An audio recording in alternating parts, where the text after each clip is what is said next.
মাননীয় স্পিকার, আপনাকে ধন্যবাদ। মাননীয় স্পিকার, দীর্ঘদিন পর্যন্ত এই দেশে কোনো নির্বাচন হয় নাই।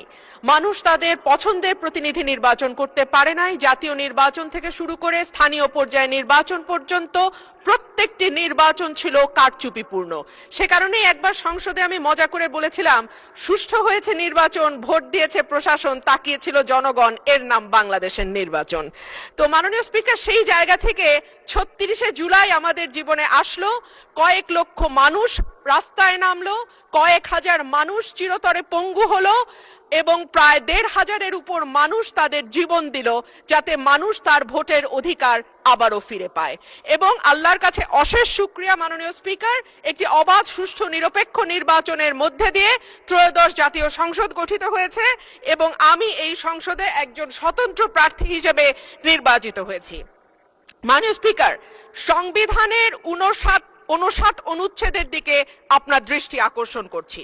সংবিধানের ৫৯ অনুচ্ছেদ বলছে, নির্বাচিত ব্যক্তিদের সমন্বয়ে গঠিত প্রতিষ্ঠান সমূহের উপর প্রজাতন্ত্রের প্রত্যেক প্রশাসনিক একাংশের স্থানীয় শাসনের ভার থাকিবে। সোজা বাংলায় বলতে গেলে স্থানীয় সরকার পরিচালিত হবে নির্বাচিত প্রতিনিধিদের মাধ্যমে। কিন্তু আমরা বিস্ময়ের সঙ্গে এবং দুঃখ নিয়ে লক্ষ্য করলাম, একটি নির্বাচিত সরকার ক্ষমতায় আসবার পরপরই স্থানীয় প্রশাসনগুলোতে প্রশাসক নিয়োগ করেছে।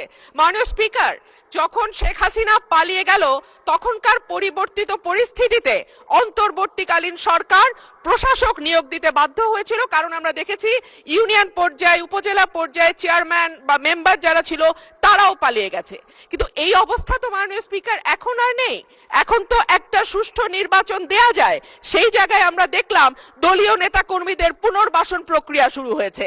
এই বিষয়ে আমি পরবর্তী বক্তা।